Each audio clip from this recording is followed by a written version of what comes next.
Bonjour chers compatriotes, bonjour peuples africains, bonjour à toute la communauté d'origine africaine à travers le monde, à tous les afro-descendants, et je vous salue au nom du Dieu de nos ancêtres, que nos ancêtres ont prié. Je vous salue au nom de tous nos martyrs qui se sont battus pour la fierté de l'homme noir. Isidore Thomas Sankara, Emery Patrice Lumumba, Barthélemy Boganda, Oumnio Bey, Sylvanus Olympio, Antonio Firmin, Cheikh Anta Diop, Modibo Keïta et beaucoup d'autres. Soyez salués tous. Je tiens à vous dire d'entrée de jeu que il y a quelque chose qui se passe dans le continent, notamment un pays qui se bat, un peuple, le peuple malien.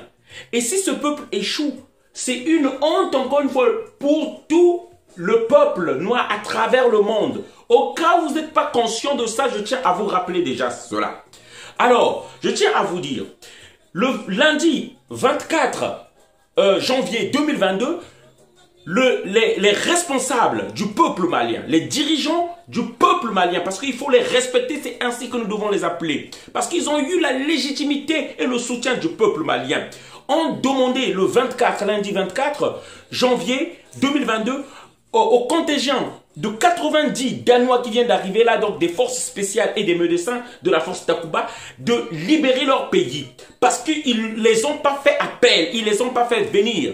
Ces derniers ont repliqué qu'ils sont venus là sous injonction et invitation de la France. Mais est-ce que la France est chez elle là-bas? Est-ce que c'est à la France? Est-ce que nous appartenons à la France? Est-ce que le Mali appartient à la France? Regardez ce qui est vraisemblable.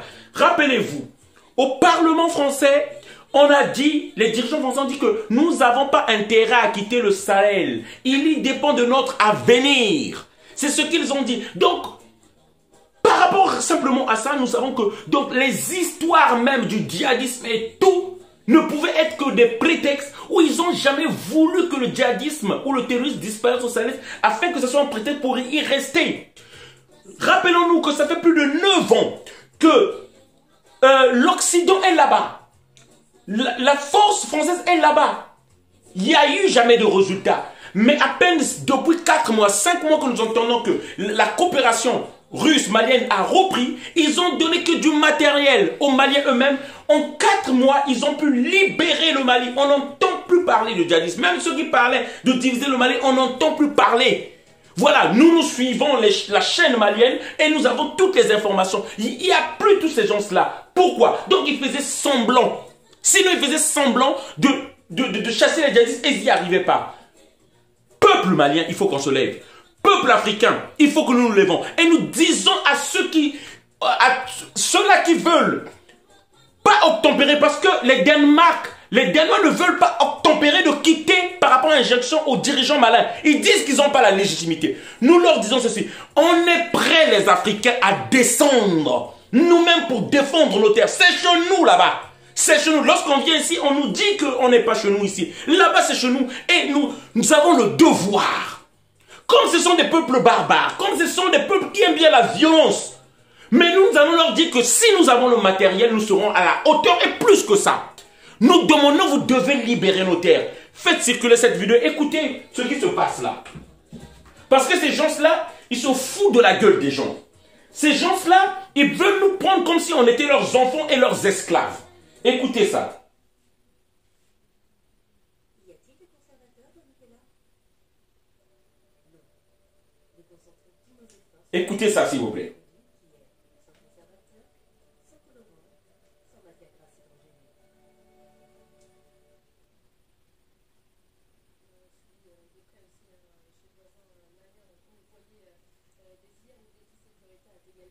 Merci Armel.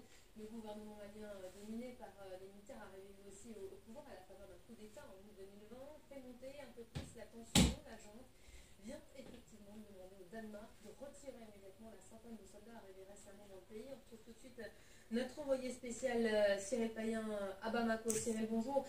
Les Danois devaient participer au groupement européen de la Task Force Takuba, lancé en mars 2020 à l'initiative de la France. Encore une bien mauvaise nouvelle pour les Français là. Écoutez. Oui, d'autant qu'on attend une réponse coordonnée de l'Union européenne, hein, et pour l'instant, il y a... Quelle réponse coordonnée de l'Union européenne? Et ils disent que la junte multiplie, déjà ils les appellent la junte, multiplie les provocations. Quelle provocation, chers frères?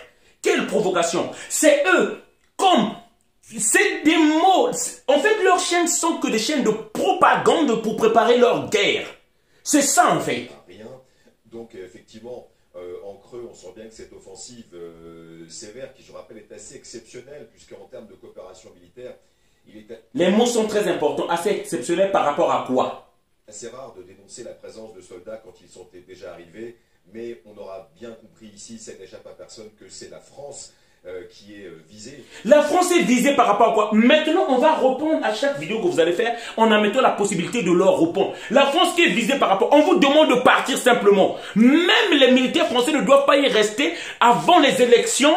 Si le Mali va préparer des élections, pourquoi? Parce que ces gens-là, on les connaît. Ils vont se pencher du côté d'un candidat qui les arrange et qui accepte leur injonction pour faire de la guerre au Mali. On sait comment ça se passe.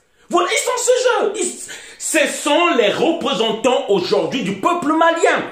Et le peuple malien leur a accordé la légitimité. Qu'est-ce qu'il y a à discuter là-dessus?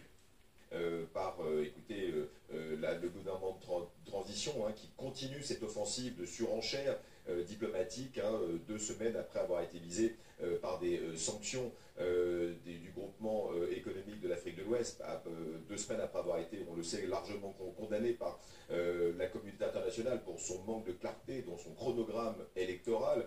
Et donc, oui, effectivement, c'est... Est-ce que c'est votre problème, les élections, dans un pays souverain? Hein? Décision assez fracassante et qui est franchement une extrêmement mauvaise nouvelle pour la coopération militaire, pour l'engagement français, puisque Takuba, vous le disiez parfaitement, eh bien c'est cette force composée de forces spéciales européennes qui est en fait le nouveau visage, le nouveau dessin de la transformation de l'opération Barkhane. Le président français et l'état-major français tentant d'amener les Européens et de multilatéraliser ce conflit. Non, c'est ça en fait. C'est les dirigeants français qui veulent faire embarquer l'Europe au Sahel. Voilà, pour sauvegarder les intérêts. Bon, bref. Donc, c'est ce que je voulais faire. Africains, réveillons-nous.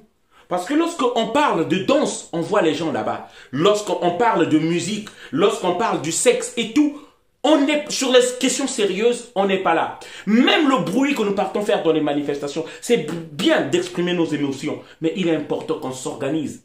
C'est pourquoi nous vous appelons sur ce que nous sommes en train de... Il faut qu'on s'organise économiquement, c'est très important. Parce que ce que nous faisons là, on est toujours faible économiquement. Vous êtes pauvre, vous ne pouvez pas parler devant les gens. Dans la famille, vous ne pouvez pas parler. Il faut qu'on soit riche économiquement. C'est pourquoi nous appelons à cette organisation-là. Nous vous invitons à la soirée que nous organisons le 5 mars. Il est important qu'il faut qu'on s'organise. Ce n'est pas l'argent, le bénéfice de quelqu'un. Ce n'est pas... du profit que les gens veulent faire, mais c'est une organisation entre nous, parce qu'il faut qu'on soit puissant financièrement pour pouvoir aider nos États face à ces monstres-là. Voilà le message que je voulais vous faire passer. Partagez la vidéo, on est ensemble. Il est temps pour les Africains qui veulent entrer dans l'histoire. Il est temps pour les Africains qui veulent entrer dans le monde de l'entrepreneuriat. Il est temps pour les Africains qui veulent être solidaires avec leurs frères, de se lever et de se mettre ensemble. Nous avons beaucoup blablaté, nous avons beaucoup parlé, nous avons fait des marches, nous avons fait des manifestations. Maintenant, il est temps de passer à l'action. C'est pourquoi, le 5 mars 2022, nous appelons tous les Africains qui veulent maintenant passer à l'action, dans le concret, de nous rejoindre dans une grande soirée que nous organisons dans le 91 à Bretigny pour parler de l'entreprise, du business. Parce que c'est la base de l'économie d'abord que nous allons lever en Afrique. Merci, nous vous attendons que vous soyez nombreux. Merci, le 5 mars 2022. Merci, on est ensemble. Rejoignez-nous. Voilà, ça c'est un frère... africain congolais que nous soutenons, qui est donc dans la rue Mélé. Hein? Voilà. Voilà. Pour trouver vos vêtements, pour des conseils en habillement. Voilà. Voilà, vous pouvez l'appeler. Le gérant c'est Bobo Djerji Yanga. Vous pouvez l'appeler au 07 52 27 58 10 34 rue Mélé. Voilà. Donc ici vous pouvez trouver votre bonheur. C'est toujours dans le cadre de soutenir nos frères africains. Hein? C'est dans ce cadre-là que nous sommes passés pour filmer un peu ce qu'il a. Vous avez tout, hein? Aujourd'hui, la lutte que nous faisons, elle doit être économique. Voilà. Donc, voulez vous marier pour des cérémonies, mariage, il y en a pour tous les prix. Les cravates, vous avez tout. Voilà, je vous ai donné les coordonnées. Essayez toujours d'appeler déjà et de demander conseil. Voilà. Donc, nous y sommes. Il y a des chemises, il y a tout. Hein. Voilà. Merci encore pour soutenir nos frères. Donnons la force à nos frères. C'est ça le vrai combat. La base et le début de toute chose. Merci. Partagez la vidéo. On est ensemble.